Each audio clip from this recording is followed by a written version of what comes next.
introduzir esse assunto aqui, nós falamos bastante sobre o Antigo Testamento, inclusive que esse assunto, tratamos bastante do Antigo Testamento.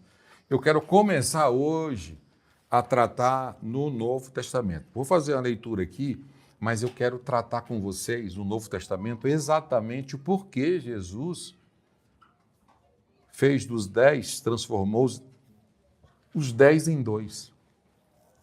Se ele praticava, se ele era judeu, se ele leu bem os pergaminhos, ele conhecia bem os 10 mandamentos, ele conhecia bem a lei de Moisés. A escola de Jesus foi uma boa escola. Não pense que Jesus não teve uma boa escola. Além de ser filho de Deus, ele teve uma excelente escola. Ele ensinava rabinos na infância.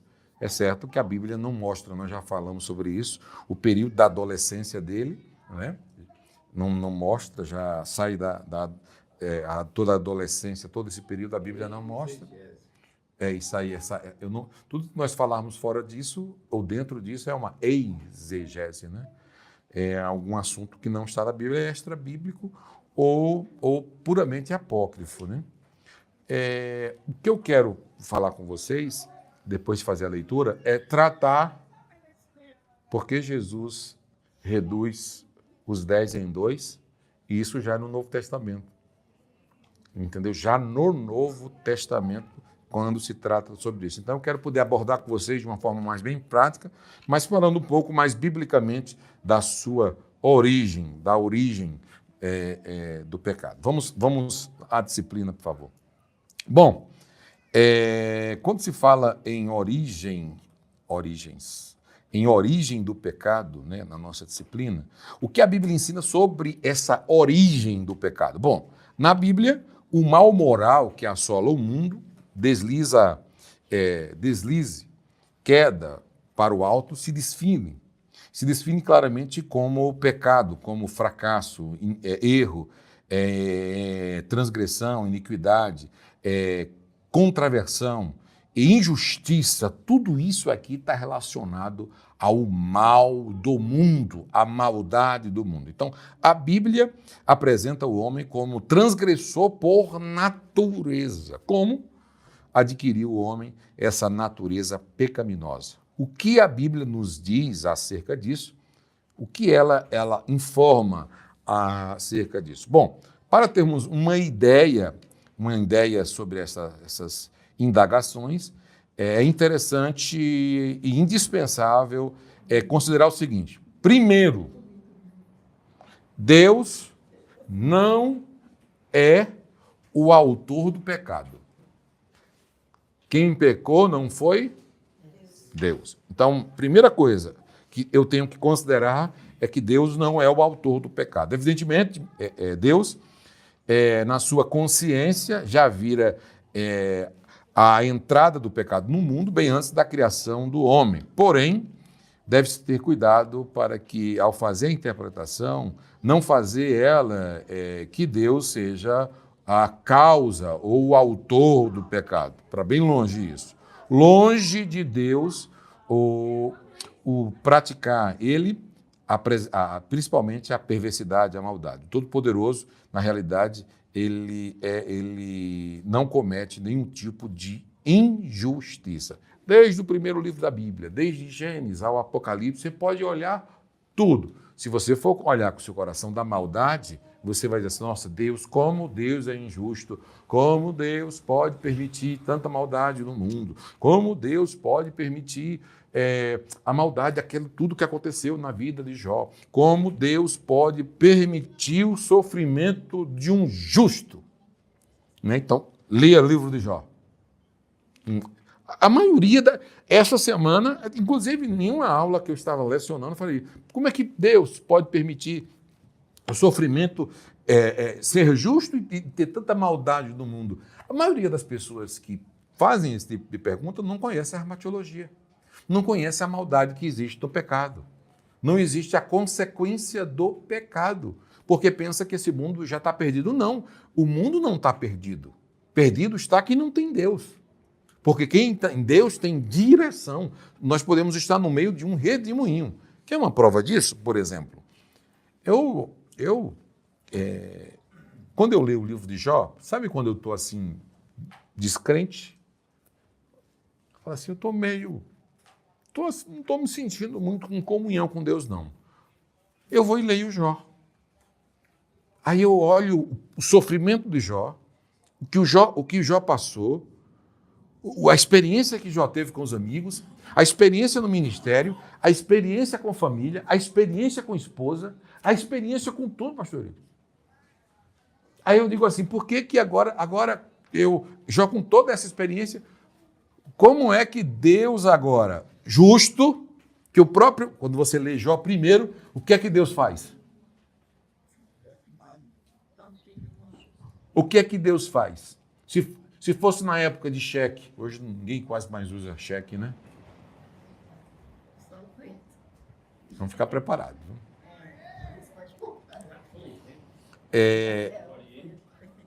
Hã? Boa. Por que aqui Jó, com tudo que estava passando, Deus respondeu? Como que Deus respondeu ele?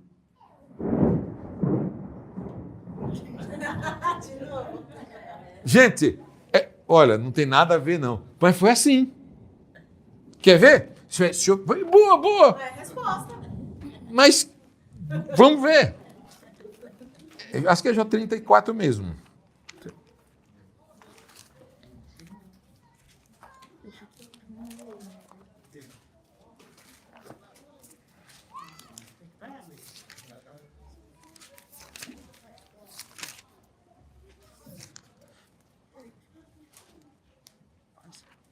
Deixa eu ver, não.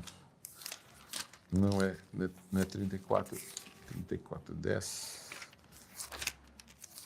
Espera ainda, viu?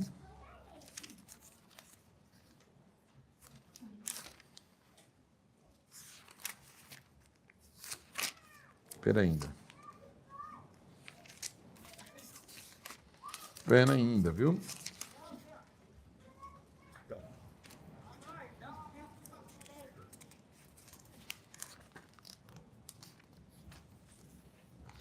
Jó 38, por gentileza. Jó 38.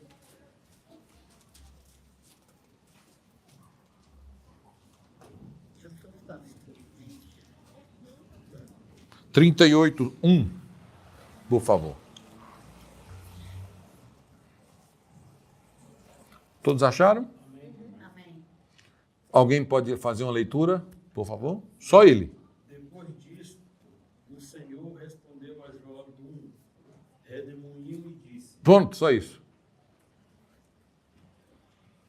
Outra tradução. Tufão. Como é que é? Então, eis que Deus respondeu a Jó do meio de um tufão e indaga. A tua tradução? Redemoinho? Redemoinho? Então em meio a tudo que ele... É tufão? A sua tá tufão? Redemoinho. Redemoinho? Pastor Eurípides. Tufão? Olha aqui para mim.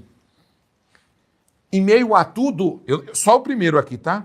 Em meio a tudo que Jó, justo, fiel, não tinha pecado. Jó capítulo 2, quem foi que disse que ele não pecou? Não foi eu. Que disse assim, O próprio Deus, que exaltou as qualidades de Jó, né?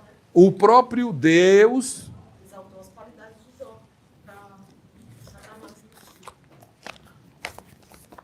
Se fosse na nossa época hoje, olhou para você e...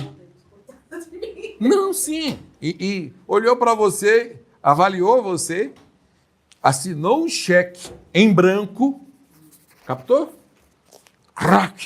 Quantos de vocês já fizeram isso? Eu fiz. Fiz avaliação de pessoas certas e já fiz avaliação de pessoas erradas. Mas Deus não erra. Eu já avaliei, assinei e a pessoa deu um maior problema no cheque. Porque eu falei, vai, Deus falou assim, ele avalia, quando você assina e dá 100 valores, ele diz assim, gasta o que você quiser que eu cubro. Confio em você, eu conheço você. No nosso português aqui, tá? Nessa época não existia cheque. Estou falando para nós. Gasta o que você quiser. Então ele avaliou Jó, assinou e disse, gasta o que você quiser que você tem crédito comigo. Eu assumo, exatamente. Ainda disse para Satanás, vai e não, e mesmo sendo justo, vai, toque em qualquer coisa, mas não toque na alma dele. Pronto, que a alma dele me pertence. Jó justo, Jó fiel. Então Jó é avaliado sendo justo, sendo fiel, não tinha pecado, e é o que mais se pergunta em relação a pecado. Como é que alguém que não peca pode sofrer os mesmos problemas que os outros também têm? Doença que os outros têm e os mesmos problemas que os outros têm. Como é que pode? Essa é a grande pergunta. Então, quando eu leio Jó, eu vejo a vida de Jó em uma resposta sendo dada em meio a um tufão, redemoinho, meio a trovões. Brum, eu sou Deus. Brum, quem é este que te escurece? Quem é esse que te escurece? Conselho da palavra. Agora cinge os teus ombros. Desculpa, é o que está escrito aqui. Aí quando eu volto para outro também justo, eu não vou mais porque eu não quero entrar nesse assunto, porque tem muita coisa boa aqui, eu não quero entrar. Aí eu volto para Elias. Ele entra em um homem justo, fiel, temente a Deus também, uma avaliação semelhante à de Jó, um período totalmente oposto, um Elias, o tisbita, só que ele entra em um estado de choque, que hoje nós usamos a expressão depressão, e ele entra ele luta com homens, mata homens, vem fogo do céu, guerreia, e ele vai para cima, pode vir que eu vou em nome do Senhor. Agora, por causa de uma mulher, com medo de uma mulher, pode ler o texto, outro dia a gente lê, ele entra na caverna com medo de Jezabel. E fica preso na caverna. Aí vem relâmpago, o tufão, terremoto, e nada disso Deus estava. Olha a forma de Deus falar, a multiforme maneira de Deus falar. Aí de uma forma mansa e suave, isso, olha meu irmão. Aí o que é que Deus pergunta? Elias, o que tu fazes aqui, Elias? Sabe, com aquela voz carinhosa, irmão Márcio? Acolhedora, baseado naquele guerreiro que ele sabia, o estado emocional, que Elias estava na caverna. Deus conhece todo mundo. Se tivesse manda os psicólogos, os psiquiatras estudar a vida de Elias, para você ver se eles não vão ficar encantados com a forma que Deus trata Elias. Por que tu estás aí? O que é que tu estás fazendo aí? Aí a Bíblia expressa, no terremoto Deus não estava, no barulho Deus não estava. No vento, Deus não estava. No terremoto, também Deus não estava. Onde Deus estava? Na forma mansa e suave do bradar daquilo que Elias estava precisando ouvir naquele momento. Imagina que coisa linda. E aí, não quero ir muito longe, porque quero só mostrar Jó. Aí para Jó, teve problemas até piores do que ele. Piores até, e Deus não, para esse aqui eu vou responder no meio do tufão. Elias, e fala com Jó. Para cada um, Deus trata de uma forma, porque nós temos a avaliação de Deus. O sol nasce para todos. Aqui não é música de Legião Urbana, não. O sol nasce para todos, só não nasce para quem não quer. Tem até um fundo filosófico certo. O sol nasce para todos, literalmente. Mas a salvação é para todos. Agora, a consequência do pecado é que ela também é para todos. Agora, a vida eterna dos sem Cristo e os com Cristo é totalmente diferente. Agora, irmãos, cá aqui para nós. Olha a diferença da vida moral de um servo de Deus e da vida imoral de quem não é servo de Deus. Nós vamos tratar agora exatamente da moralidade de Deus dentro da sua justiça, por mais que alguém, quando eu leio o Salmo de Asaf, eu vejo Asaf dizendo, quase me desviei com a prosperidade do ímpio. O meu vizinho enriquecendo, o meu vizinho apodrecendo, o meu vizinho ficando milionário, e eu dizia assim, mas Senhor, eu sou justo, sou fiel, não peco, sou dizimista, e as coisas não acontecem comigo. Como é que algumas pessoas entram em paranoia por não entender a sua fé que tem que ser pessoal em Cristo? Aí Deus se revela para ele, para Asaf, no Salmo, e diz, para mim ser breve, você já viu qual é o fim do ímpio? Você vê qual é o fim da iniquidade, daqueles que praticam iniquidade? É diferente da sua. Você está vendo só aqui na terra. Eu vejo para a eternidade, numa vida após a essa vida aqui. Na vida não só isso que nós estamos vivendo. Tá bom? Então vamos aqui dentro tratar mais esse assunto, que é muito importante. Então, Deus ele é santo, aqui na apostila, e nele não há nele nenhuma injustiça. É o que eu quero. Eu tratei esses textos e coloquei essas pessoas e disse, não há injustiça, por mais que são dois assuntos diferentes, não há injustiça em Deus. Você poderia dizer até para mim assim, não há injustiça, mas como é que pode, professor, todo o exército de Israel passar livre e os exércitos de Faraó e os seus cavaleiros, o mar fechar e matar tanta gente? Onde existe justiça ali? Quando as muralhas de Jericó caíram e mataram pessoas ali, aonde existe justiça de Deus ali? Ficou de dia ali agora, hein? Desculpa, viu, gente? Ficou de dia, literalmente ali. Meu pai.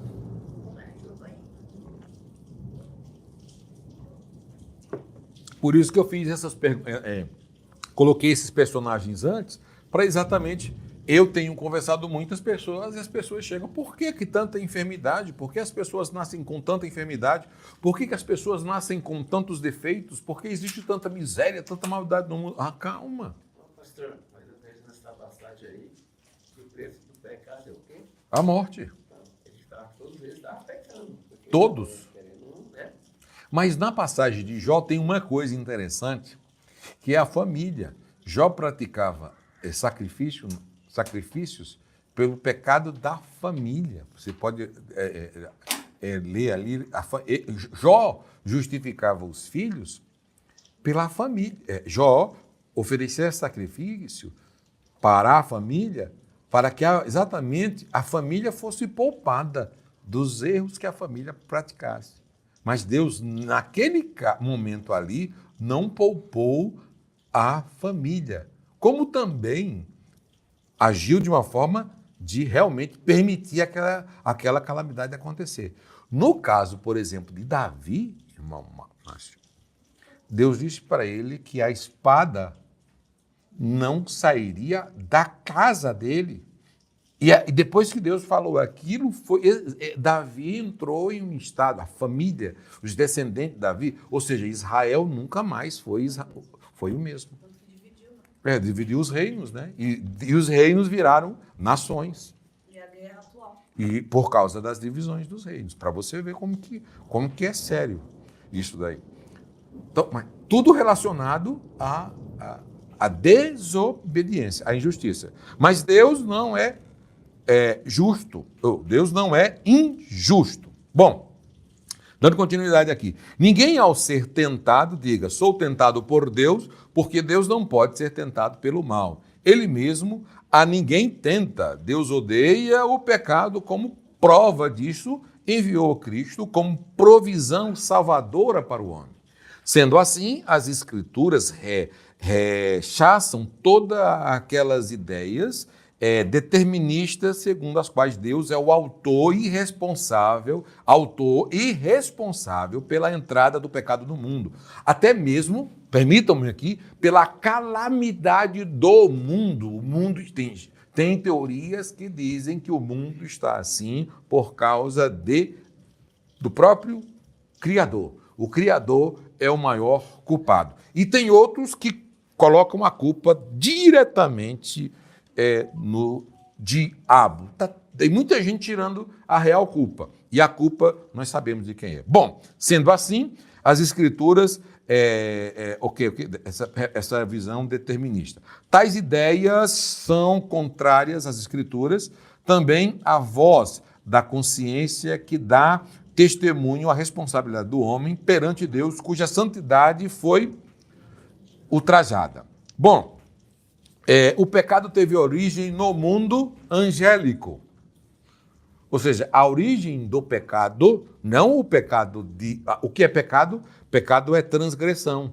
Pecado é desobediência. Pecado é errar o alvo. A palavra original é o pecado. Então, exato, sair do caminho. Então, nesse caso aqui, o pecado de Adão é um. O pecado de Satanás, mais conhecido como Lúcifer, é outro.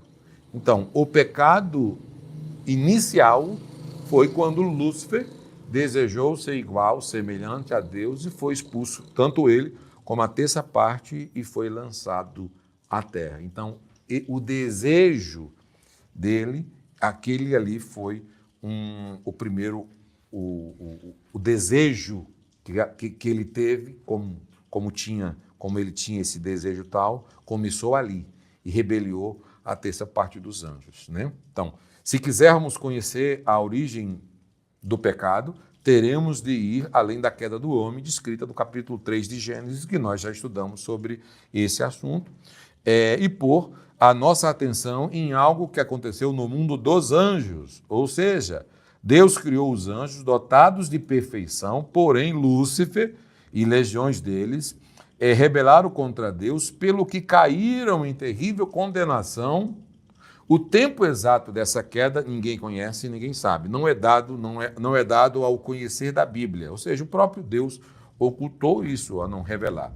Como muitas coisas sobre anjos também, né? Jesus fala acerca do diabo, dizendo que ele é homicida desde o princípio. O apóstolo João diz que o diabo peca desde o princípio. Pouco se diz a respeito do pecado que iniciou na queda dos anjos. Porém, quando Paulo adverte a Timóteo, no sentido que nenhum neófito seja designado bispo sobre a casa de Deus, diz o apóstolo. Por quê? Para não suceder que ensoberbeça e caia na condenação do diabo. Ou seja, daí conclui que o pecado do diabo foi aberta a desejo de subpujar a Deus, ou seja, ser maior ou igual ou semelhante ao próprio Deus.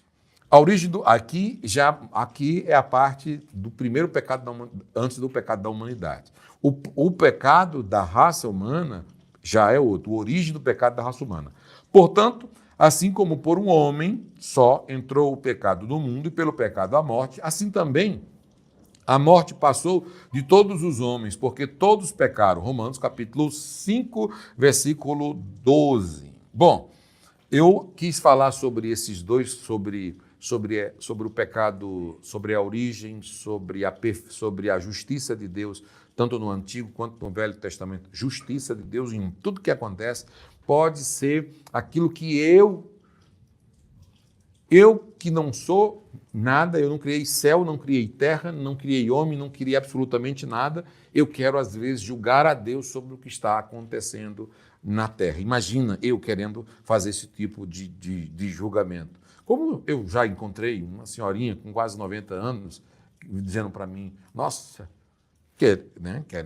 sabendo que eu sou pastor e vim, assim, você é cristão, né? Mas por que tanta maldade no mundo? Você sabe por quê? Por que Deus é tão injusto assim? Ninguém nunca chegou assim para refutar vocês, assim, nesse aspecto. Por que Deus é tão injusto, com tanta maldade, com tanto homem ruim, com tanta maldade do mundo, com tanto homicídio do mundo, com tanta... As pessoas querem julgar o presente, querem julgar o agora, o atual, o agora, e esquece o que aconteceu na consequência do pecado da humanidade. Não só o homem caiu, nós conversamos já sobre isso, mas a terra não é mais a mesma. Nada é mais o mesmo após a queda. Agora, bom, para um bom católico que não vai na igreja, permita-me que a pessoa era uma boa católica, que vai na igreja todos os domingos, pela manhã, ela não tem a informação do porquê da maldade do mundo. Por que da maldade do mundo? Deus é injusto? Antes de eu ir aqui para o conceito. Eu acredito que tudo isso é consequências do pecado, do primeiro pecado. Então, tudo que acontece agora é consequências.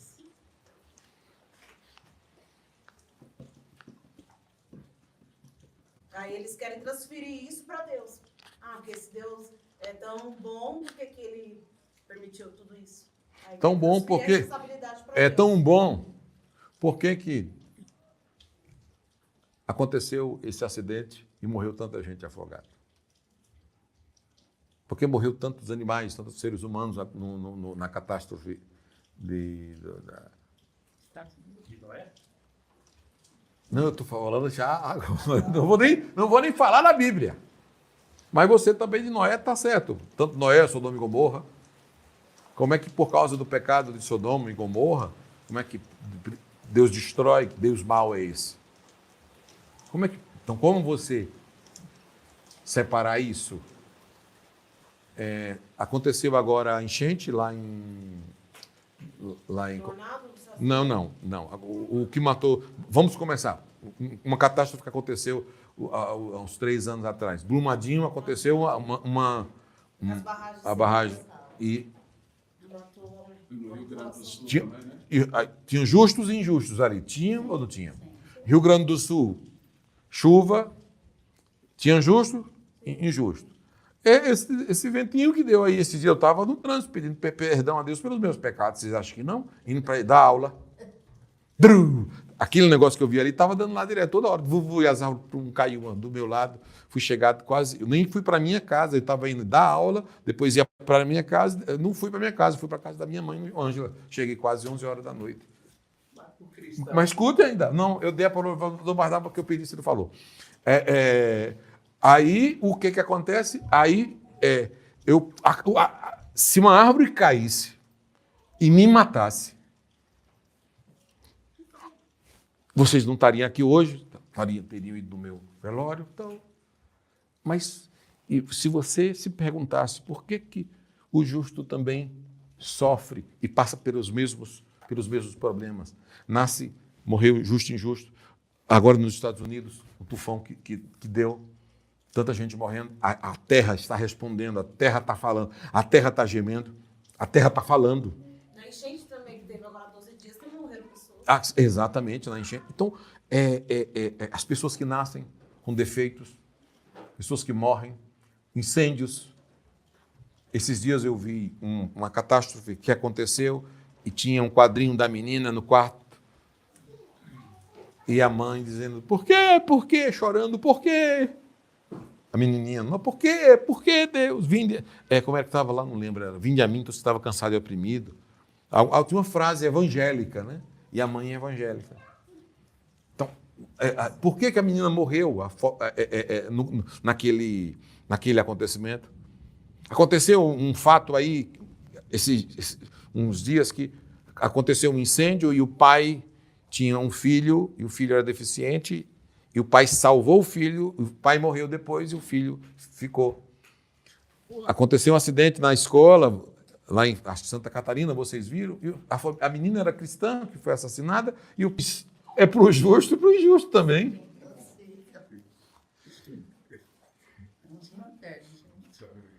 Falta luz, por exemplo, é para o injusto e é para os dois, né? Deixa aí, vamos continuar, até quando der. Faltar luz, por exemplo, não falta para nós, E volta para os dois também? Agora, por exemplo, imagine se... Qual é a pergunta? Nós temos... Eu acho que o pastor Eurípides lembra, e a irmã Priscila, tem nós temos eu estou no núcleo do aula todos os dias. E nós temos um aluno, o casal de alunos que estudam conosco, e vocês que são mães aqui, que estão trazendo o filho de vocês saudável, que tem o filho de vocês saudável, deixa eu baixar.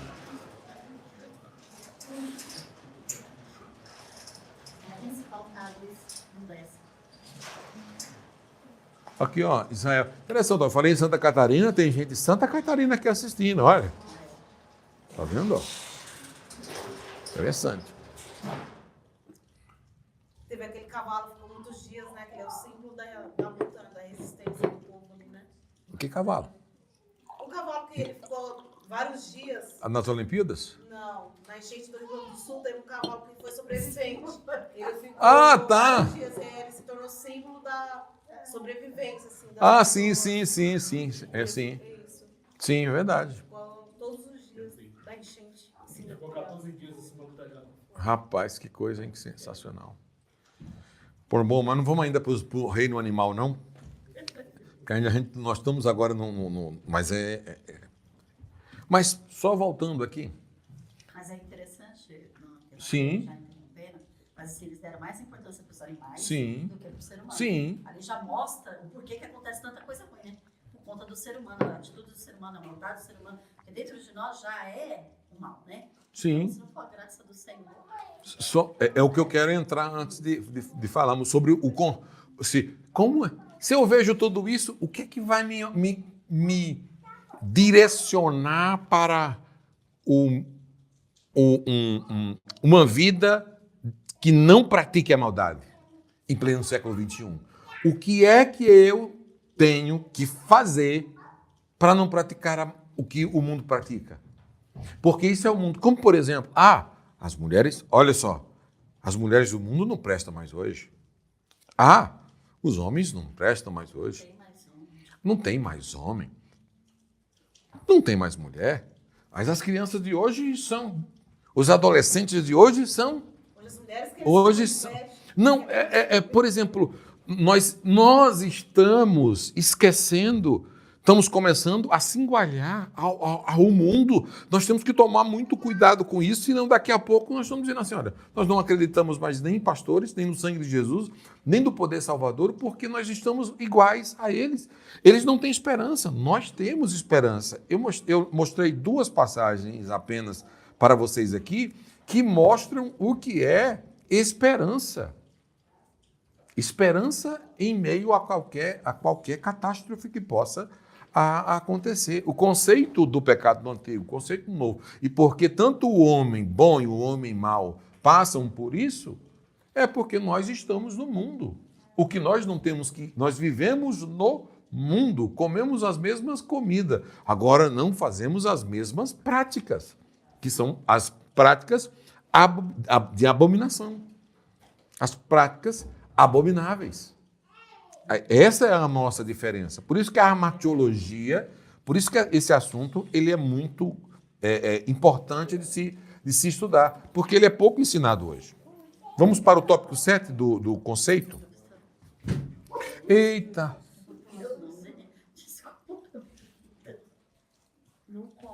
Pronto. Vamos aqui para o conceito? Tópico 7, tá?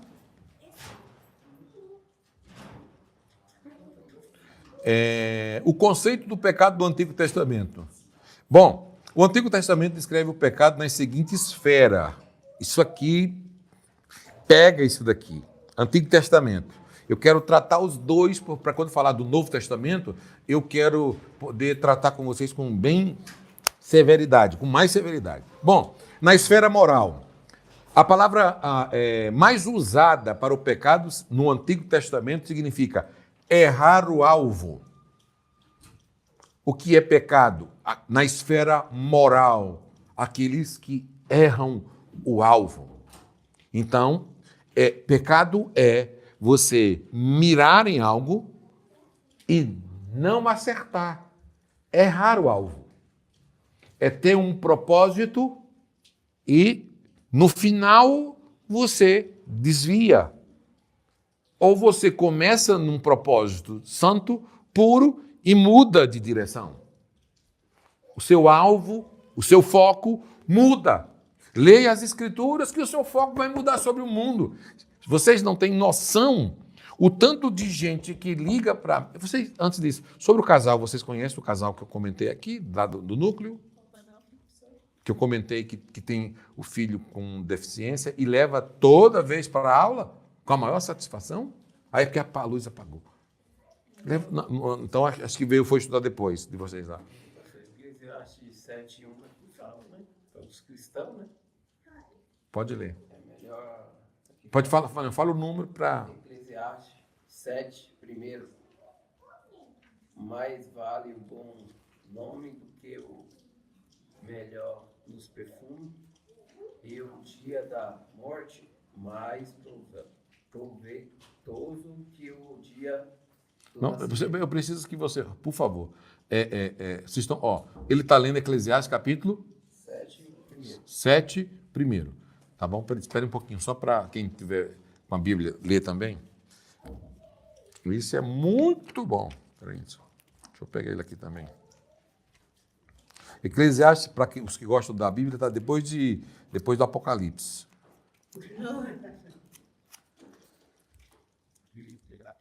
Eu agora estou usando os livros apócrifos, porque eu estou vendo que tem gente que não está mais lendo a Bíblia. Vocês ainda leem, né? Amém. Se tem aqui, alguém ainda lê, tem um hábito de ler. Deixa eu ver aqui para vocês.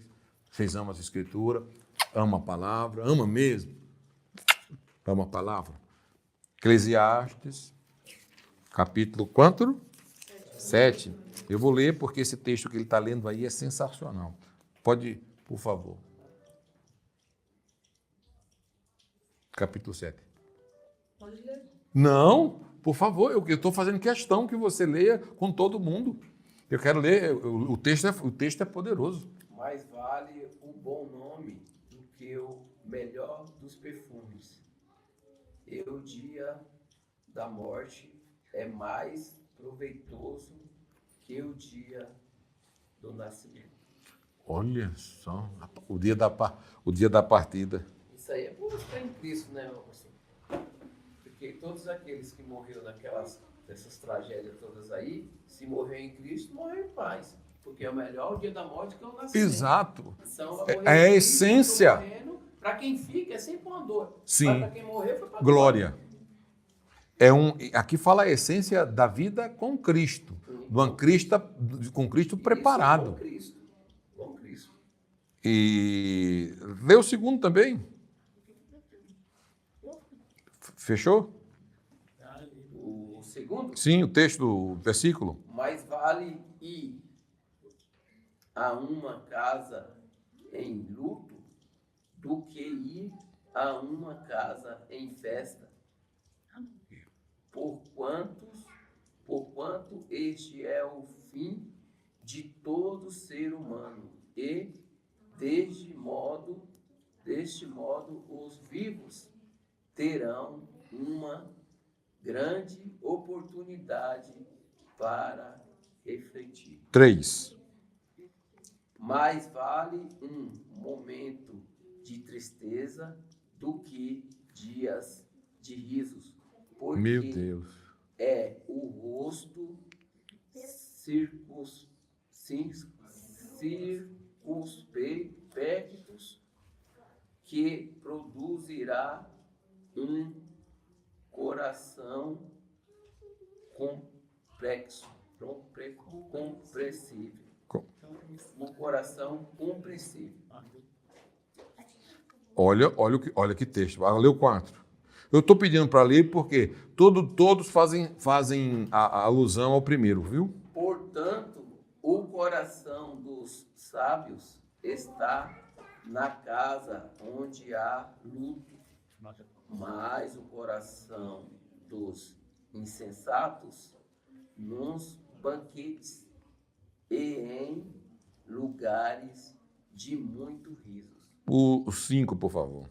Mais vale escutar as expressões de um sábio do que as adulações dos poucos. Ponto. Então, nada que vai te encher teu ego. Né? Exatamente. Olhe, eu vou comentar uma coisa com vocês. Se nós entrarmos no ritmo da mídia, no ritmo das redes sociais, no ritmo da nação sem Deus, do ritmo da nação sem esperança, a nossa confiança em tudo está em Deus. Em tudo está em Deus. Aqui é uma das maiores provas daquilo que nós estamos vendo em relação ao pecado, à catástrofe, ao que acontece com o justo e o injusto, e a nossa confiança está em quem? É eu e você que temos que fazer exatamente a diferença para essas outras pessoas. Quando as pessoas chegam para mim e dizem assim, olha, está tendo guerra, já conversaram com pessoas, tem pessoas vitimistas, tem aqueles que, qual é a palavra que eu preciso usar aqui? Que acreditam que vai tudo acabar, aqueles que são... É um grupo de pessoas que, por exemplo, está acontecendo guerra, o mundo vai acabar. Né? Alguém foi eleito, é uma ordem mundial. Tudo tem uma preparação para o mundo acabar, para explodir. Esse pessoal que vive nisso, tem uma bolha disso no mundo hoje. Eu já me encontrei com várias dessas. A pessoa diz assim, olha, fulano de tal, tem um que diz assim, vai explodir, o mundo vai acabar. Eu falei, calma, gente. Eu cheguei num lugar onde tinha gente, não tinha um que não era formado. E gente acreditando nisso. Aí eu falei, peraí, como é que é? Vocês estão acreditando que isso agora é uma consequência disso, e isso é uma consequência disso, está tudo se unindo, e agora vai ter a terceira guerra mundial, tão simples assim, vocês estão parando de fazer as coisas, estão parando de trabalhar, estão agora só pensando nisso, focando nisso. Vocês não leem a Bíblia, não? Eu estou aguardando Jesus. Eu estou aguardando Jesus.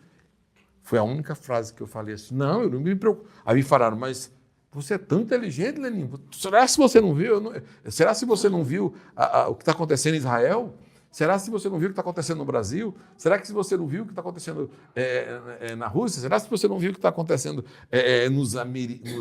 no estado, todo o estado árabe? Será que você não está vendo o que está acontecendo no mundo? Mas tudo isso sempre aconteceu. Isso sempre aconteceu, não é de agora. E os cristãos, eu falei assim, o que eu te falo? Uma época difícil não é a nossa. A época difícil foi a época de Paulo, a época não de Paulo também, mas a época do ano 100, dos imperadores que perseguiram a igreja, principalmente do ano 100, do ano 95, que o imperador era um Deus, ele precisava de ser adorado, o povo adorava. E como era que Paulo chega com o evangelho dizendo que agora que nós não adoramos mais a ninguém? Por isso que o evangelho, por isso que a Bíblia não adora nenhum Deus, por isso que os judeus foram perseguidos, porque não adoravam nenhum Deus. E os cristãos também não adoravam nenhum Deus e não colocavam nenhum homem em pedestal. E os cristãos foram perseguidos e mortos. Cada geração tinha sua consequência. Cada geração teve a sua consequência. E os cristãos sofreram, e os que tiveram fé permaneceram fiéis até o fim e foram salvos. Cada período é um período. Nós estamos em outro período. Os cristãos antes da Primeira Guerra Mundial, os cristãos pós a Primeira Guerra Mundial, os cristãos antes da Segunda Guerra Mundial e os cristãos pós a Segunda Guerra Mundial, como era que eles viam, como era que eles enxergavam, como era que eles escreviam, como que eles viam esses textos, entendeu? No mundo de ruína. No mundo pós-ruína, sem nada. Imagina você ler esses textos aqui e dizer assim, nossa, eu estou salvo hoje, graças a Deus. Aí você olha para o mundo, não existe mundo, tem que construir tudo de novo. Na época dos juízes, a reconstrução, principalmente na época de Esdras e Neemias. E o cristianismo continua crescendo. Hoje a gente vê os cristãos falando que nós estamos vivendo a pior época. A nossa época é a mais próspera que tem. Irmã, A mais próspera é a nossa época. a nossa época, Falando que nós estamos vivendo, nossa, Não, a história mostra que nós não somos perseguidos. Pela história, Não somos perseguidos. eu vou falar uma coisa que parece heresia, mas não é. É só história pura. Inclusive tem uma disciplina chamada História do Cristianismo que nós vamos estudar. Por exemplo, a igreja só cresceu em todas as épocas porque ela foi perseguida. Pode observar. Ela foi perseguida e não se juntou com o Estado. Quando ela começou a se juntar com o Estado, aí que ela começou a ter problema. Aí perseguia, aí ela crescia, perseguia, ela crescia, perseguia, ela crescia, matava, ela crescia. Tinha fome, ela crescia. Ela tinha fome, ela crescia. O que acontecia? Milagres aconteciam. Então, a igreja tem um rastro de sangue muito grande, de sofrimento, de mortes, para que nós estivéssemos aqui em paz, como nós estamos aqui agora, principalmente. Isso aqui é paz. Não é porque tem uma leizinha aqui, uma leizinha do PSIL, não é porque... Não se compara a um país comunista plenamente que não se pode ter uma autoridade maior do que o seu governante.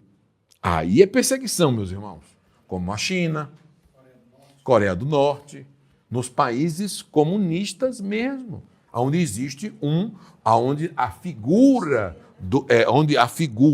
depois nós vamos tratar sobre isso na história do cristianismo, porque é melhor, a figura do político ou do governante é do governo que vem a igreja, até as ordens. Por isso que existe uma ordem mundial do ecumenismo, ecumênico, já existe isso nos Estados Unidos e também na Europa, em vários lugares, em que, por exemplo, está vendo esse templo aqui? É um templo ecumênico. Então, o que significa? Ele é alugado, já tem isso nos países da Europa e da América, aluga. De manhãzinha tem os cristãos, um horário ou outro tem espíritas, outro horário tem igreja de outro modelo, outro horário tem católico. A igreja, templo, é para todos. Templos, para reunir, é para todos. Eu não vou voltar muito em história, porque nós vamos ter uma disciplina só de história, mas porque quando você vai verificar, é algo que é profético e vai alinhando para que a igreja fique sempre atenta e sempre com... A igreja sempre foi próspera quando ela foi perseguida. E ela sempre entrou em pecado, em problemas quando parou a perseguição. Parece brincadeira. O comodismo parece brincadeira, irmã. Aí hoje o que acontece? A igreja hoje parou de ser perseguida, literalmente. Aí você fala, mas não, nós não somos. Quer ver? Nós fazemos o culto de porta aberta. Então, o que tem época melhor? Agora, se eu vou para as Escrituras, quando Cristo veio, rápido, quando Cristo veio, pregou o Evangelho, o que aconteceu? Perseguição. Começaram a perseguir. E a perseguição começou logo quando os magos vieram e apresentar o rei. Porque chegou e falou assim, tem um homem aí que rei aí, o quê? Outro querendo tomar meu lugar. De que império que ele é? Não, ele nasceu ali no estado do Pernambuco, um exemplo. Ali no estado da Bahia, nasceu ali no estado de São Paulo, um exemplo. Estou dando. Está bem ali, localizado ali. Falei, beleza, tudo bem. Vocês vão. Quando vocês vê o rei aí, vocês voltam, passam por aqui, me falam onde ele, que eu também vou adorá-lo. Olha a maldade de Herodes. Você pensa que... Rapaz, aí ali já começa a perseguição. Deus, da infinita misericórdia, como você sabe do assunto, da sabedoria aparece a José. É linda aquela passagem quando você vê Deus falando assim, desce, vai para onde? Por quê? Ainda usa o nome. Herodes quer matar o menino. Ali é perseguição, porque o menino não podia nem nascer no lugar certo. Aí, na hora que Herodes morreu, parou, estava tranquilo, ele volta para onde? Voltou para onde? Voltou para onde não tinha perseguição. Voltou para Jerusalém. Ali já começa a perseguição. Não, na realidade, se eu for contar a perseguição, se eu for contar para vocês, começa em Gênesis capítulo 3, versículo 15. Começa ali, quando foi prometido. A partir dali já houve o primeiro suicídio. A perseguição começou dali. O diabo já começou a perseguir as nações, a criatura de Deus, para destruir a partir dali. Não é à toa que Gênesis olha, se existe, aí ministério esses dias, a nossa geração, ela está pior do que Sodoma e Gomorra, um exemplo. Ela pode estar pior, pode, mas também essa nossa geração aqui, ela é uma das gerações mais pior em relação a... Eu vi esses dias aí, um amigo dos Estados Unidos mandou uma foto, um vídeo de uma pessoa que estava dirigindo o carro e ele era um gato. Aí vocês nem vou continuar a conversa. Entendeu? Então, isso aí não era nada para a época de Sodoma e Gomorra, eram outras coisas muito piores em relação à degradação moral que as pessoas querem jogar a Bíblia de água para fora das casas, dos corações, das mentes, e como elas não conseguem? A forma é televisão, cultura, ensinamento e todas essas formas, para tirar da mente das pessoas e culpar o próprio Criador. E se eu não culpo o Criador, eu culpo a criação. Então, se eu culpo a criação, eu generalizo, não existe mais homem bom. Eu generalizo, não existe mais mulher boa. Eu generalizo, não existe, sabe? Eu generalizo, não existe. Como? Esses dias eu estava conversando com uma pessoa e a pessoa falou, nossa, não quero casar, não encontro homem. Eu falei, aonde você tem ido? Aonde você tem ido? Aí eu estava numa outra conversa de familiares, numa roda, e fui lá visitar com a minha mãe e tal. Eu falei, mas não casou ainda? Não, como? Eu vou casar. Não tem mulheres. Eu falei, mas tu está indo aonde? Tu vai na balada. Tu acha que balada é o lugar do encontro do amor perfeito? De encontrar a Branca de Neve? Tu acha que na balada, na noite, na festa, na droga, na bebida, realmente é ali o lugar? Quer que eu te conte da minha experiência? A minha experiência, onde eu encontrei mulher fiel a Deus e fiel em todos os propósitos, foi na igreja. Quer ir? Vai na igreja. Mas se eu não consigo ir na igreja, vai e se converte, que você vai ver o que Deus vai fazer com você. Pronto, meu irmão, tem hora que você põe um final em algumas conversas. Você elimina algumas coisas. Como? Tem homens do bem e mulheres do bem, porque nós seguimos a moral divina, a moral de Deus. E a moral é esse aqui. Vamos aqui na sequência. Bom, na esfera moral, irmão, tem Shopee aí, dê um presente para mim em dezembro, porque quem descobre a Shopee, quem é que compra mais alguma coisa na vida? Valeu, eu vou até fazer um credo aqui, que nunca vi, gente, tem tudo que você pensa na vida de Jesus Cristo. Gente, desculpa, gente, quem descobre esse negócio não compra mais nada de lugar nenhum, Mercado Livre. Se a pessoa descobrir alguém, os mais velhos, estou falando pai, mãe, esse pessoal que tem mais idade, que não mexe com a internet, se descobrir ali, acabou. Porque você, rapaz, desculpa, irmãos, tem tudo. Olha, desculpa, eu vou falar uma coisa para você. Tem lá um negócio de ar-condicionado que vira para cá, que entorta para cá. Tem lá um negócio do portão que entorta para cá. Tem tudo que a pessoa quiser. Aí, e baratinho.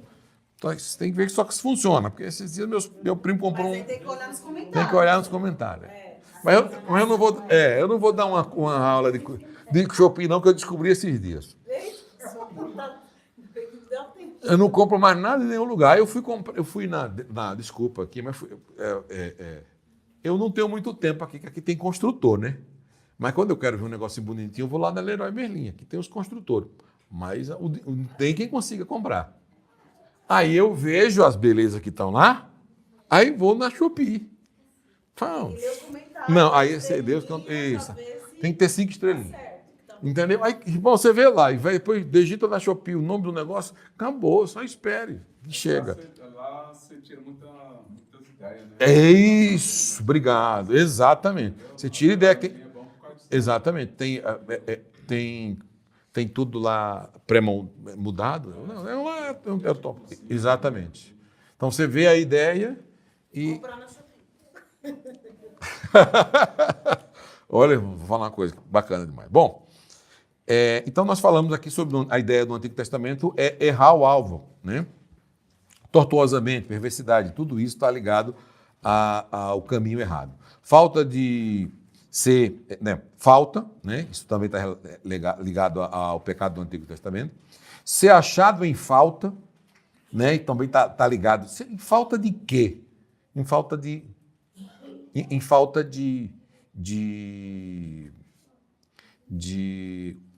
moral, em falta de santidade, em falta de respeito.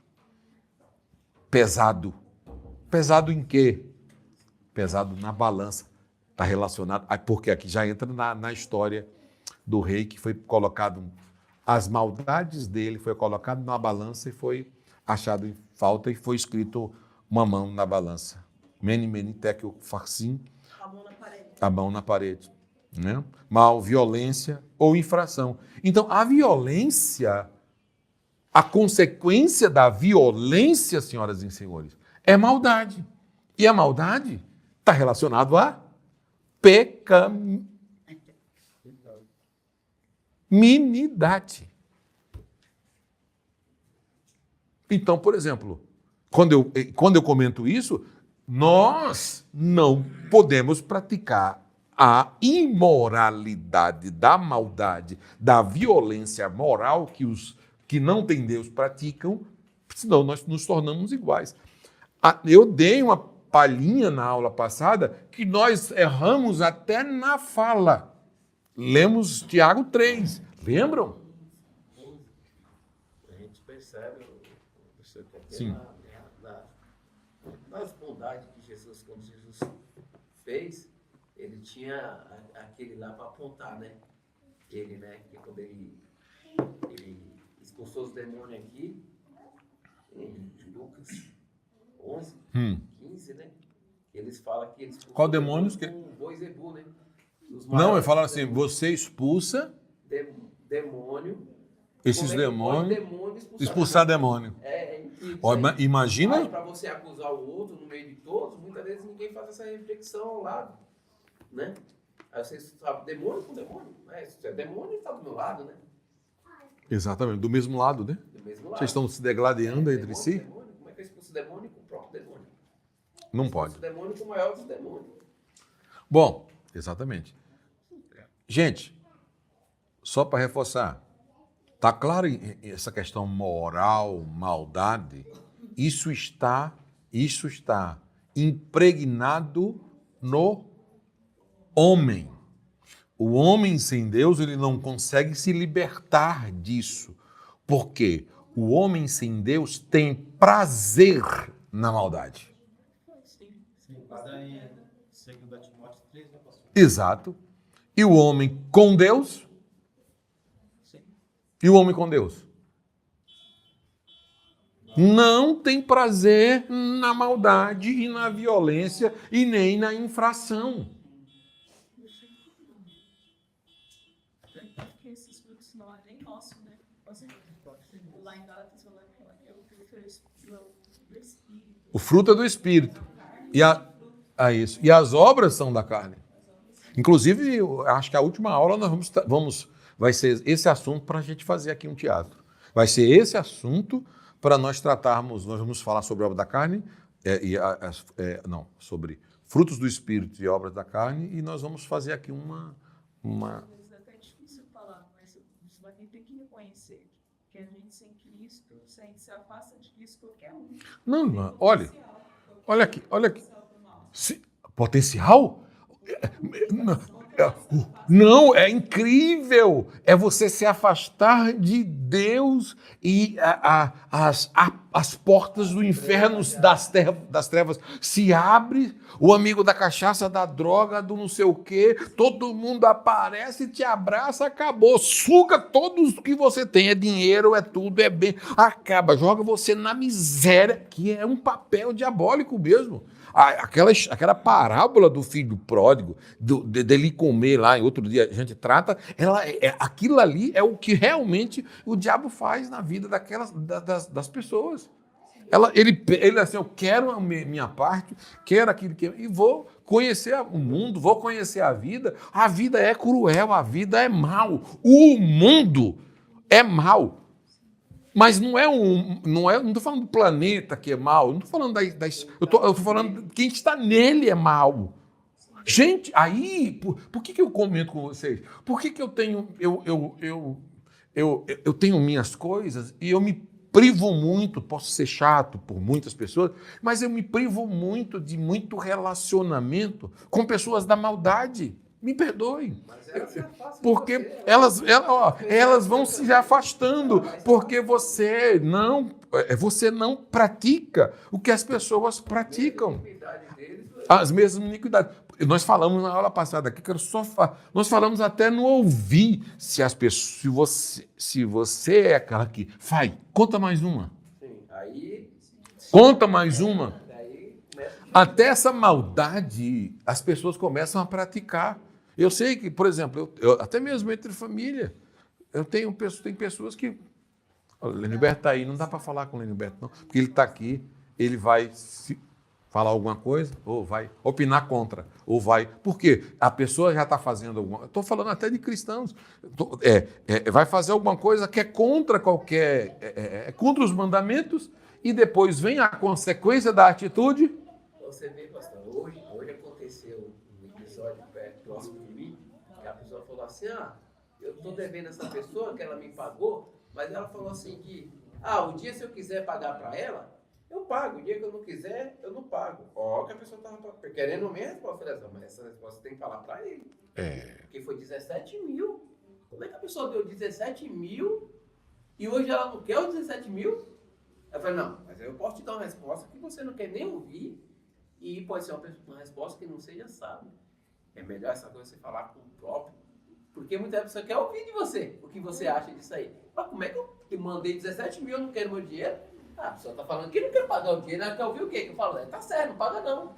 Ela queria ouvir isso de mim. Eu nem resposta dei. Imagina se você... Minha resposta ela devolve os 17 mil do outra pessoa. Olha, imagine se você fosse o pastor aqui, nessa igreja. Vamos ter aqui a figura do pastor Eurípides. Se fosse você, e você desse a resposta errada, olha a questão moral que você geraria, sabe? De desonestidade, principalmente. Tá? Aqui, e a sua figura depois perante a sociedade e perante...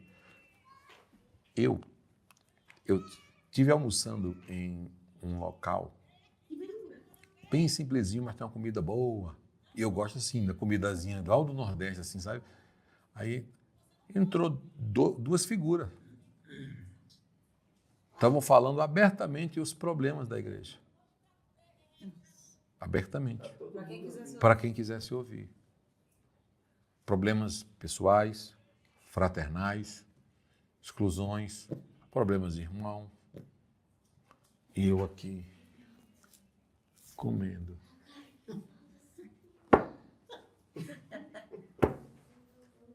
Eu não seria crente nessa igreja, não. Se os responsáveis falam abertamente os problemas da igreja, numa mesa, na hora de comida, imagina o que eles vão falar. Literalmente, gente. Eu que não sou muito de falar mal dele, eu não quero, isso não ganho nada. Eram os dois líderes, era o líder. O líder falando, entendeu?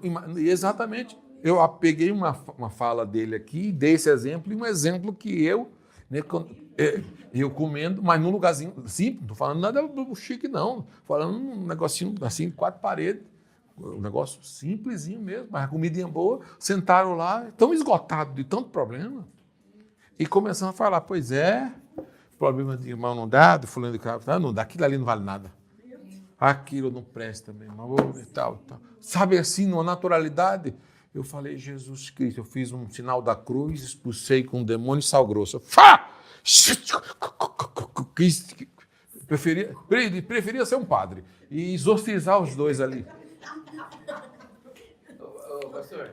E não- Mas eu fui claro em relação a isso, como na esfera da conduta, nós pecamos muito na conduta. Se E- uma resposta mal falada. Exato. Eles querem, eu falando assim, fosse você, é a mesma coisa que esperam dele como o pastor do local. E alguns irmãos estão com alguns problemas, algumas dificuldades, e vão lá jogar um contra o outro, ficam com vamos ouvir a resposta dele, vamos ouvir. Fala. Não fazia isso com Jesus, vamos ver o que ele vai falar. Vamos ver o que ele vai falar. Vamos ver. Aí Jesus fala assim, ó, quem não tiver pecado, atira a primeira pedra. Todo mundo afastava. Até hoje tem esses irmãos que dentro da igreja. Mas quando é um. E isso é um problema moral, tá? É na esfera de conduta. Vamos supor, se tem uns cristãos do lado ouvindo a conversa dela, você, se for pautado na Bíblia, você vai saber sobre isso aí e até ter um julgamento com aquele irmão. Porque Deus dá essa autoridade para nós. E quando é um que nem está convertido, fala, olha eles falando deles mesmo aí. Você acha que eu vou para uma igreja? Hã? Não quero ir pra... Vou ficar no mundo. Vou continuar no mundo. Olha eles falando aí. Principalmente de líder. O líder Entendeu? Eram os líderes. Eu fiquei assim, abismado. Não, olha, irmãos, eu sei que existe gente doido, tá? Mas mais doido, desculpa, é quem vai em um local desse. Tem o líder nessa... Líder nesse... Líder que não é líder, que isso não é liderança, né? Isso é falta de liderança e cheio de querer ser o que não é. Tem que ficar... E não gosta de se submeter a ninguém, a liderança de ninguém. A igreja é perfeita, mas a liderança ela resolve as coisas da igreja na Num conselho, entre si. E não sai daí. E não sai da igreja. Tem coisa melhor do que... Gente, vocês sabem por quê que o padre perdoava o pecado ali dentro porque tinha o confessionário? Ninguém sai de lá. Ou não falar fora. Só comentar com ele. Vão deixar só ele falar agora? Vocês vão deixar só ele aqui falar? Hein? Quero mais... Tá lá no fundo. Pô, o Beto aqui. Não. Ô, Beto. Tu gosta de falar. Beto. Não sei porque o Beto tá quieto aí. Ô, Beto. Irmã, deixa o Beto falar. Vamos, Beto, por que tem confessionário? Por que tem um confessionário? Vamos aqui. Ele ia lá e dizia, senhor padre, senhor... Aí o padre... Fala, meu filho. Padre, errei nisso, matei, fiz isso. Confessava. Gente, eu conheço pessoas até hoje que depois que se confessam e recebem o perdão do pai, da penitência, ele pratica a penitência, a pessoa se sente perdoada e a pessoa se sente bem. Esse 40 Exato. E ninguém sabe mais de nada. E ninguém sabe de nada. Você sabe o que é a confiança naquilo que você... para o seu líder? E isso aí é exatamente... Ninguém sabe quem era o padre que estava, ninguém... Tinha vários. E ele tinha aquele voto de castidade, aquele voto de honestidade. Isso aqui é bacana, você chegar e conversar. Não é como hoje, mas vocês... A liturgia é outra, mas a liturgia é outra, mas em você chegar e falar tudo. E a pessoa, como não sabe para quem está falando, padre só. Mas pela voz você sabe, né? E a igreja só, dependendo na época, no Nordeste só tinha uma igreja no início, era uma igreja no centro, né? A cidade fundava, a primeira coisa era uma igreja que colocava. Uma igreja, então só era um. Mas você sabia que era ele. Mas hoje, nas maiores, o propósito maior é você chegar, se confessar, ficar tranquilo, não saber, e Deus perdoa os pecados. A pessoa não fala com o marido, não fala com ninguém, não comenta com ninguém, mas só que o conceito era o perdão, né? A pessoa praticava a penitência e era perdoado. Ou seja, reze tantas Ave Maria, venha, faça isso, dependendo do grau. Ele fazia a avaliação e dava a penitência para a pessoa, no caso, seguir. A pessoa lá e seguia e se sentia bem. O advogado e o juiz é o mesmo. Exatamente. E o perdoador, né? E o justificador ainda, que ele justificava, e a pessoa se sentia ali, ela se sentia aliviada. E o que acontece? Mas eu entrei nesse assunto em relação a nós. Como é que nós vamos chegar em uma liderança caída? Era isso que eu queria, aproveitar o que tu comentou, sem exemplo no casamento, sem exemplo na vida, sem exemplo na leitura, sem exemplo sem exemplo de conduta, sem exemplo de santidade, para mim se abrir para eles assim, entendeu?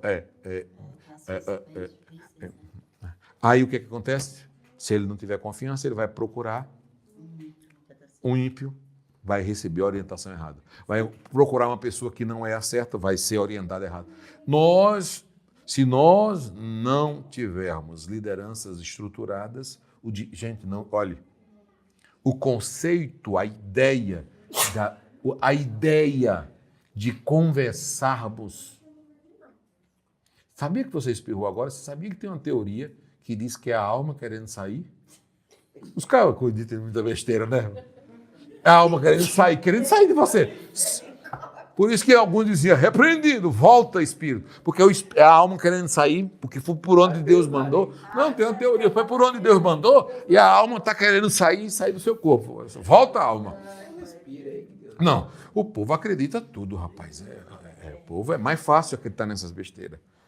Bom, eu estava comentando só refutando a importância. É difícil você se abrir, né, diante de Tanta. exemplos. Isso. Mas o que acontece? Nós estamos vivendo uma época boa. Mas não é possível, não. É isso, mas o que é. Não. Tem pessoas boas, pessoas de caráter ainda tem, porque a gente está vivendo um tempo que está colocando todo mundo na mesma bolha. É um saco, né, minha irmã? Vê ninguém é na igreja, pastor, pai. Não, tem gente assim que vai morrer com coisas que escuta porque sabe. Ó, hoje é o primeiro dia que eu bebi água toda.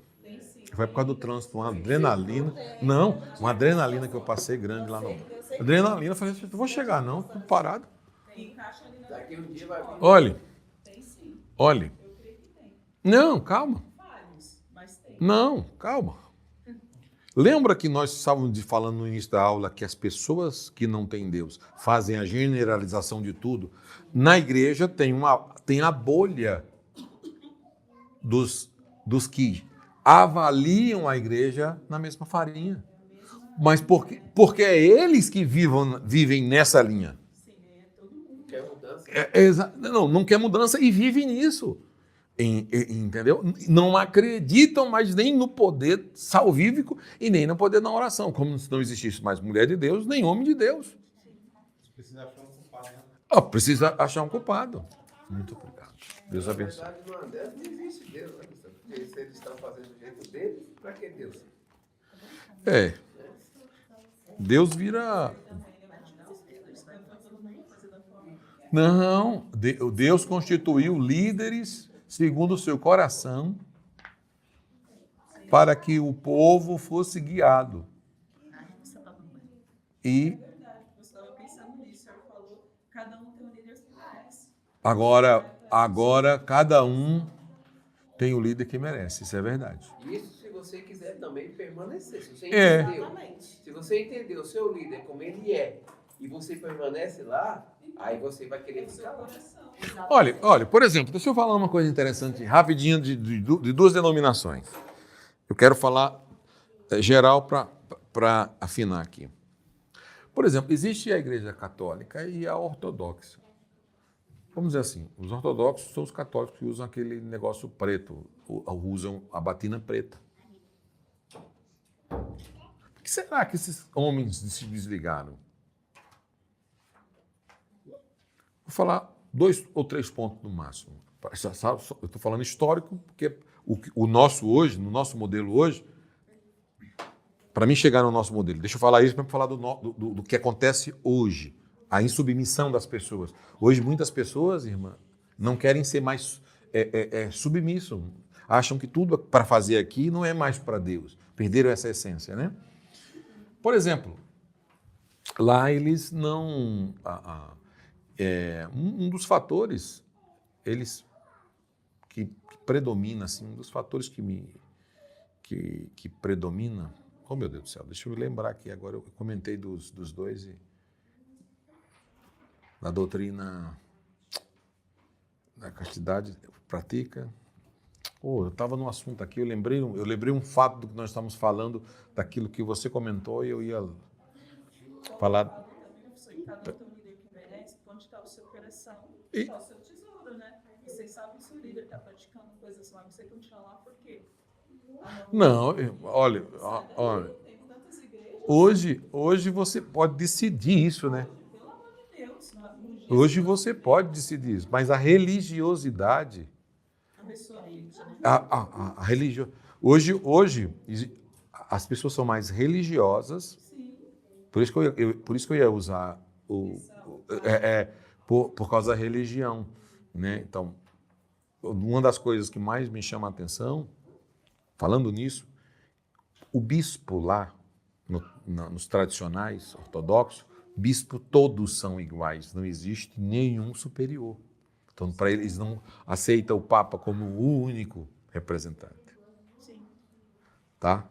Então, o que acontece? Então, para eles, todos são iguais perante Deus. Isso já é uma boa observação, né? Não tem uma figura única, não tem o papado, um exemplo. Hoje nós estamos assim em um modelo assim que estudamos pouco e as figuras que nós queremos tê-las como exemplo às vezes são falhas. Como na realidade não é que às vezes são falhas, é que às vezes estão dentro de um sistema que o sistema é falho.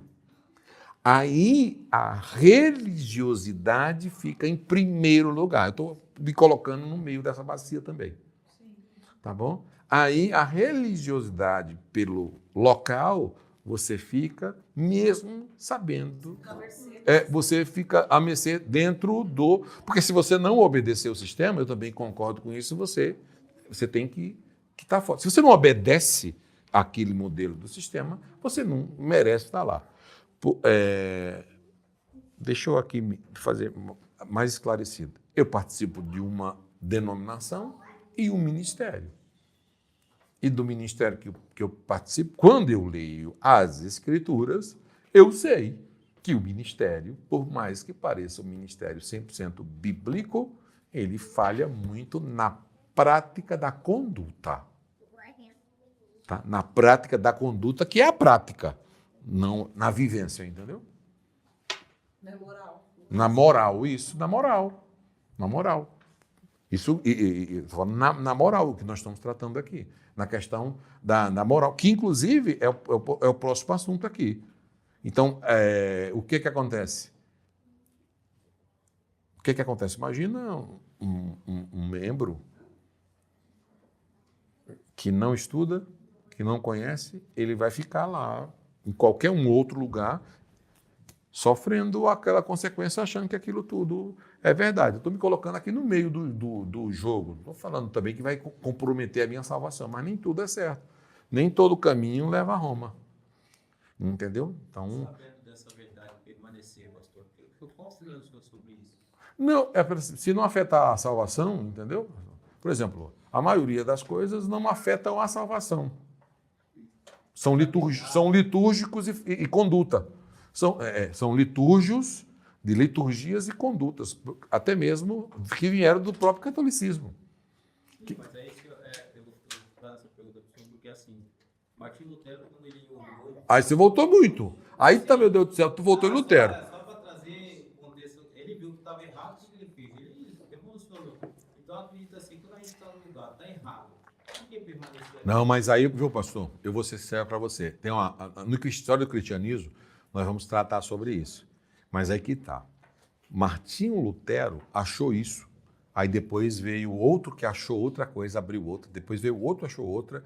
Eu cortei aqui nos dois católicos só para dar só um eu. Mas também eles mesmos racharam entre eles e abriram o ortodoxo e foram rachando. E todo mundo que achava ia rachando, entendeu? E da história do racha, hoje, por exemplo, infelizmente, aonde eu estou, AD, Assembleia de Deus, é a igreja que mais dividida, infelizmente, do mundo. Ou seja, todo mundo quer colocar AD. Todo mundo que abre, racha, vai lá e coloca a Assembleia de Deus. Aí você vai lá conversar com as pessoas, eles nem acreditam mais em nada. Só coloca o nome. Não acreditam nem na Santa Escritura, na palavra de Deus. Então, por exemplo, aonde eu estou, não fere a santidade de muitas morais. Aí existe, eu vou ser sincero, existe algo parecido com o catolicismo em relação à moral, em tratar os casos elevados e tratado. Então, o concílio que julga tem que julgar se está certo ou se não está. Agora, meu irmão,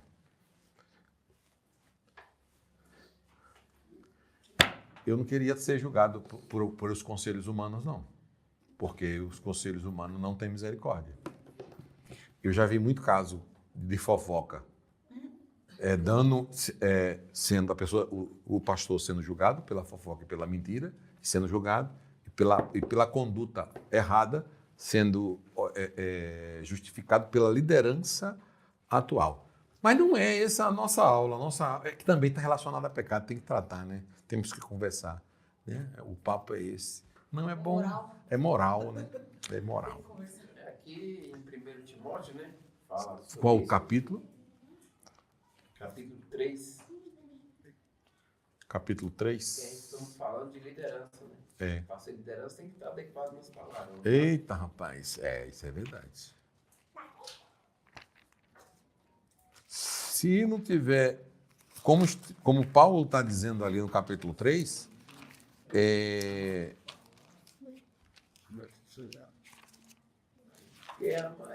Muitos querendo liderança, né, pastor? Mas você consegue. é porque a posição e ser chamado é muito conceito. Eu ser chamado, querer a liderança, ser líder, saber exercer, consequência do mundo que você vive, consequência de um alinhamento doutrinário e bíblico. Isso é muito... Também a questão do chamado, né? Também acredito, né, pastor? Um cargo de liderança também é questão também. Da responsabilidade para os outros. Nós vamos estudar uma disciplina sobre eclesiologia. Nós vamos tratar muito essa questão. A questão episcopal. Né? Mas eu vejo Aquela... assim, pelo chamado, pautado na Bíblia, você consegue se adequar no chamado, se você tem a se adequar nessas lições que a Bíblia traz? Fala aí, fale. Um chamado, Fale, você por favor, tem um irmãos. chamado, você vai achar que Isso. você não consegue se adequar nessa parte aqui. Mas aí você tem que entender para o seu chamado. Tá. E às Não, vezes o seu mas ministério isso. é outro. Isso, O mas pastor é bom. Mas deixa eu lhe falar, é interessante o que você está falando, porque é só uma colocação. Eu só queria que você, para nós alinharmos no mesmo assunto, só leia o texto, porque aí é melhor. Aqui nós vamos Porque às vezes ela deve estar falando de um chamado e Paulo deve estar falando de outra coisa. Vamos ver. do 3, o 4, do 4 aqui. Isso. Vamos lá. Vamos ver isso. Os bispos devem também governar bem sua própria família. Ponto. Aí já é o que ele está dizendo é o seguinte: isso aí é uma avaliação prévia. Ou seja, você, se não passar por isso, reprovado. Eu vim aqui fazer rápido. Ou tem mudança em você. Não, eu já estou reprovando. Não, já estamos fazendo aqui agora. Agora. Eu estou fazendo aqui agora. Lê aí para a gente já fazer a avaliação. E eu nem vou, olha aqui para mim, só você, olha aqui, só para mim aqui no meu olho, aqui nesse óculos. Eu nem vou entrar nesse assunto que eu falaria mais 1 hora só esse governar a casa, tá? Nem brinca. Que falar nesse caso aí, governar a casa, o que ele está dizendo aí, parece até que ele tinha maior esperança. Ele viveu a vida inteira dentro de uma casa com a mulher. Esse homem é espetaculoso, você não tem noção. Olha aqui para mim. O que Paulo vivia, pouco que Paulo vivia. Olha aqui. Paulo vivia com essa bateria, olhando para ela, né? Aí o meu negócio. Eu não consigo pegar, não. Minha vida é uma bateria. Mas, Paulo, tudo que ele vivia. Não é fácil, não. Porque a bateria eu tenho que ter a mente pro pé. Poco. Vai aí, tá? Vê aí um pouquinho de filosofia. Poco. Olha o que eu estou querendo dizer. Rápido, tá? Uma bateca aqui com a mão. Toco. Como é que a minha mente vai falar pé, ao mesmo tempo diz mão, depois mão esquerda e mão direita. Tof. Os três ao mesmo tempo em lugar diferente. Paulo daria o exemplo. O bumbo. Minha vida não é fácil. Mas como uma bateria se alinha no tom da música com os demais, assim é a vida de um... Paulo viria e falaria, assim seria a vida de um cristão dentro do acompanhamento. A vida de um cristão é uma bateria, quando ele é desorganizado, é uma verdadeira sinfônica fora de sintonia, é uma baderna, só faz barulho, a gente até dói no ouvido. Paulo usaria se ele tivesse na época de bateria. E quando ele usa essa experiência aí, é sensacional. Aí é dentro de um script. Dentro de um script, sabe quem tem que ir? Dentro de um script, eu tenho que tirar o histórico. Sabe quem tem que... Vou ser até radical com você. Sabe quem tem que avaliar o seu ministério para você ser separado? Sabe quem? É ela que tem que fazer uma carta e dizer, faz, esse cabo serve, esse cabo não presta. Presta não, é eu que vivo com ele. Porque tudo que... Não, eu nem vou entrar, mas só vou entrar no primeiro. Só vou entrar no primeiro. Então ela que vai dizer, ele é tudo isso. Ele é tudo isso. Porque eu posso dizer, eu sou maravilhoso, mas ninguém sabe dentro de casa. Sim, porque assim, onde eu vejo, não que não possa, que todos venham fazer a obra, porque por isso que Cristo ensinou primeiro, né? Nós estamos até aprendendo aqui. Não, sim. Primeiro ele ensinou e depois ele passou a responsabilidade. Sim, sim. Então que nós íamos passar por tudo isso. Agora, Mas não, assumir isso. a responsabilidade da igreja. Mas nós estamos tratando, para assumir, tem que ter perfil de família. Aí ele diz o seguinte, se você não cuida de casa, não vai cuidar daqui. Se você não sabe cuidar, não tem. É princípio, eu estou tratando Bíblia, nem ele está sendo radical. Então, ele zera. Ou seja, você não presta se não cuida. O que é que ele está dizendo aí? Não lê só o primeiro, nem lê o restante. Você viu como ele é radical? Pode ler de novo para mim. Para nós, o primeiro. Novamente? Sim, senhor, nós nem saímos dele. Para que ir para outro? Mas finalizar, eu vou dizer todo, né? Ele todo. Não, leia só o primeiro. Só o 4, perdão. Eu parei, só na família eu parei. Eu não quero mais que fale outro, porque senão eu vou falar outras coisas. O bispo deve também governar bem sua própria família, sabendo educar seus filhos, ali serem submissos com todo o respeito. Tá bom. Muitas vezes a gente vê de filho, a gente quer tratar o filho como, né? Deixar, passa. Amanhã eu falo que é dessa forma, não é? Se trata. Posso falar só para você? Eu já fui. Quer seguir as escrituras, não fica... Ninguém, nem eu vou mais ser obreiro. A Bíblia não dá boi para ninguém, meu irmão. Pastor Ips, a Bíblia não dá boi para ninguém. Eu não sei se nós seríamos aprovados para ser, não. Isso aqui é muito... Escuta, só nesse texto. Eu não vou deixar você falar, porque senão tu lê mais um, aí vai falar mais, eu vou falar mais. Aí, só esse texto aqui, ele me diz o seguinte, se eu não consigo, na minha eclésia, na minha administração caseira, administrar minha igreja, a minha própria casa, aí eu tenho filhos desobedientes. Tem filhos que não... eu não estou falando de você não fazer isso, tá? Porque o seu filho pode ser obediente e dar um probleminha, dar outro probleminha depois, ele decide depois de adulto. Mas não vai, sabe? Mas não, você não fazer isso. Então, meu irmão, muitos que já estão na função hoje seriam reprovados. Então, aí, como entra a formação de obreiros, a igreja não forma mais. E não. Por que as igrejas pentecostais elas crescem desorganizadamente e de uma forma, às vezes, até bagunçada? Porque nós não somos organizados como um presbiteriano, como um congregacional, como uma igreja. Realmente. Porque, primeiro, forma a liderança e ele fica aqui. Ó. Qual é o papel dele aqui? Não é ficar saindo pregando, ficar questionando. Todos têm a mesma visão, todos têm o mesmo propósito. Nós que não somos os mais pentecostais, nós somos mais... Abre e deixa que Deus dá o crescimento. Aí você vai abrindo, abre, no que importa é abrir. Daqui a pouco está cheio de igreja sem ninguém, sem líder, sem pessoas, sem membro, e vira, na realidade, uma desorganização. Aí você é obrigado a, sabe fazer o quê? Mandar pessoas despreparadas porque não tem. Aí você se vê em pleno Brasil, sem obreiros capacitados, com compromisso, com conduta, para estar enviando para fazer a obra. Então, se eu for... Vai ter uma disciplina que nós vamos tratar muito sobre isso. Eu já falo de governança, você não pode, né? Exato. Você não pode governar a sua casa, Isso. você vai governar isso. Isso, é por isso que eu já estou antecipando. Na realidade, eu estou falando isso porque eu conheço o texto e já estou falando antecipado. Aí... Mas aqui, pastor, eu vejo que nós mesmos, se nós estamos pautados na Bíblia, não, meu irmão, pastor, não é o momento ainda, eu preciso me adequar. Aí, meu irmão. Eu acho que é mais real você falar isso, porque você sabe que você está...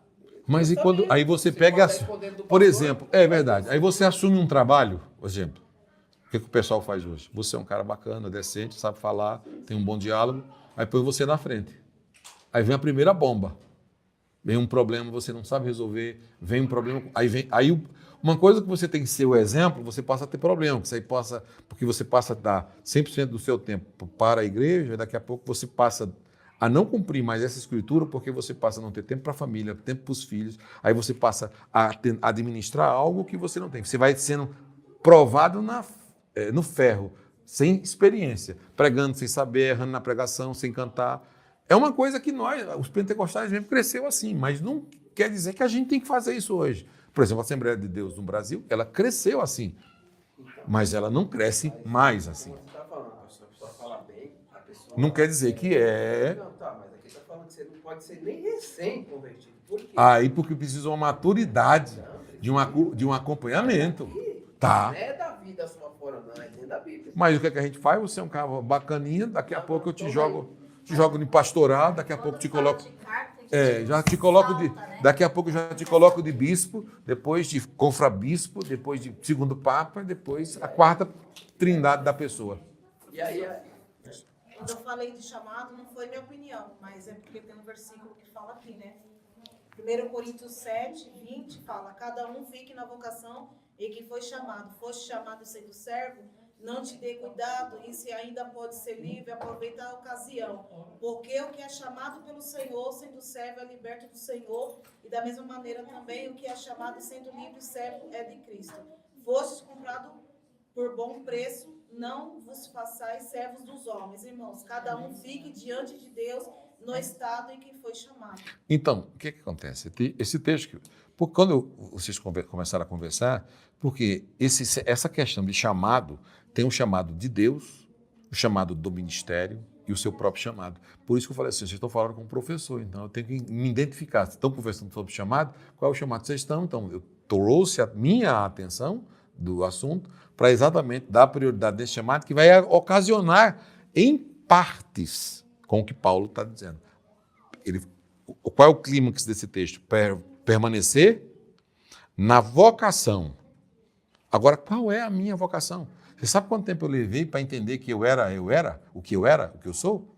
Para entender o que eu sou mais professor do que um pastor, do que um monastério? Levei anos para me entender minha vocação. Mas precisa o quê? Passar por toda uma experiência. Sentar e estudar. Sentar e estudar, exatamente. Aí nós vamos entrar em outro assunto e tratar esse assunto. Aí nós vamos para meia-noite, vamos lá, vamos. Tá entendendo, né, irmão? Amém, irmão. Não que não tenha chamado, mas que esse chamado venha estar na porta. Exatamente. E se não tiver, se Deus permitir, nós temos tempo de aprender aqui, tá dentro da palavra. Agora, deixa eu falar uma coisa rápida sobre esse ponto.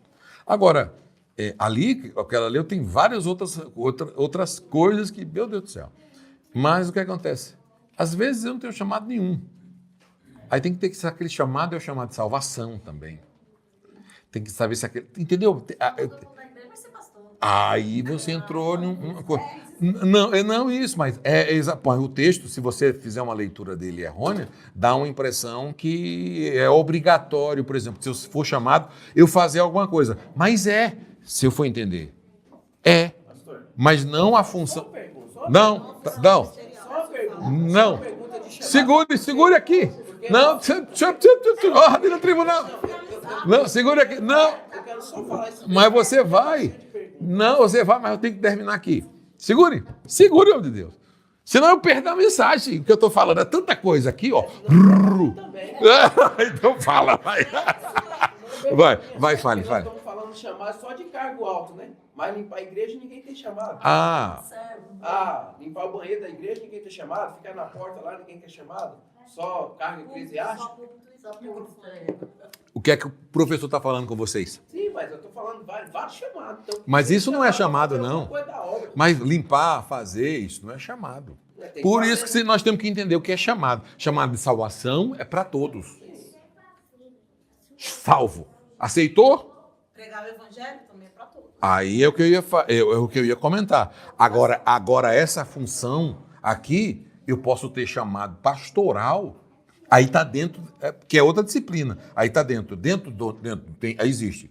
Por isso que aquele texto não pode ser mal interpretado, nenhum desses dois. Existe a pessoa que é salva, aquele que atua como um cooperador, um que coopera, existe um diácono que faz o cuidar da igreja, tem o presbítero, que é aquele que é semelhante a um supervisor, que vai supervisionar, e tem um evangelista, que é o que trabalha evangelizando, ganhando almas, trabalha com esse foco, e tem o pastor que trabalha o pastoreio, que ensina o rebanho. Aí é sensacional. Por isso que dentro de tudo isso aqui, a gente tem que entender, por isso que a chamada, eu tenho que entender o que é a chamada para a salvação e a vocação, quando você é vocacionado para exercer algo, e a questão do voluntariado, ou seja, eu ser voluntário, eu tenho prazer no voluntário. Se eu não, por exemplo, aqui ninguém não tem um voluntário para limpar isso daqui, eu separo diáconos, aí é outra coisa, aí entra outra disciplina para a gente fazer o alinhamento. Aí, conclusão, aí se eu tenho... É melhor separar voluntários. Aí, por isso que a igreja separa, como não tem. Por exemplo, hoje a igreja diz assim, irmãos, a gente precisa... por exemplo, eu vou num lugar grande, né? Onde eu congrego é um lugar grande. Precisa de umas, por exemplo, 30, 40 pessoas para limpar o estacionamento. Os irmãos limpar, mato. Quem tem voluntário? Aí tem, às vezes, 2.000 pessoas lá. Entendeu? Não pense que o volume... Todos estão engajados. Pode ser de grande e pequeno. O voluntariado, nós vamos ver depois. É um galardão que o voluntário recebe que vai ser semelhante ao pastoreio. É incrível, porque o voluntário ele não quer destaque, não quer salário, não quer aparecer. É o voluntário, porque ele sabe que ele está fazendo para Deus. Não é para o homem, é para Deus. Tudo que ele está limpando, que ele está fazendo aqui dentro do conceito eclesiástico. Mas ele nem quer ser visto. Não, sim, eu tô falando porque... assim, muitas vezes ele não está vendo sendo visto. Mas ele sabe. E tem muitos que não querem fazer isso porque não está visto. Porque até a oferta tem a oferta voluntária. Que a pessoa, fora de dízimo, fora de oferta, aquela pessoa que de livre coração, olha, eu fiz isso, eu vou fazer isso pela obra de Deus. Coloca o ar-condicionado aqui que eu pago. Sabe aquela pessoa que vem voluntariamente? Que é outra coisa. Então, eu vou desde o voluntário até a vocação. Mas deixa para nós chegar na aula, porque hoje foi a primeira vez que eu fui até 10 horas. Dois textos distintos, ela leu que ali Paulo estava tratando a igreja de Corinto sobre chamada, e ali o irmão ele leu um texto que é depois os estudiosos viram que é uma carta ali pastoral, que é para você separar pastores, diáconos, porque parece que quando junta o chamado, a gente tem que entender isso também, né? São dois requisitos, né? São requisitos. Ali é uma carta pastoral, né? E ali ela está falando de chamado, mas Paulo estava tratando também a igreja de Coríntios, né? Tava. Então a gente não pode pegar isso daí e querer encaixar, né? Não, mas o pastor explicou. Exatamente. Porque esse... eu expliquei. Não, são distintas, exatamente. Foi o que eu comentei em relação à vocação, né, dos dois períodos. Inclusive, eles estão muito próximos um do outro. Não dá nem para a gente confundir muito. Um abraço, gente. Obrigado, pessoal aí que estão nos assistindo. Passando que nem vi. É mesmo, hein, gente? É isso aí. Tá bom, hein?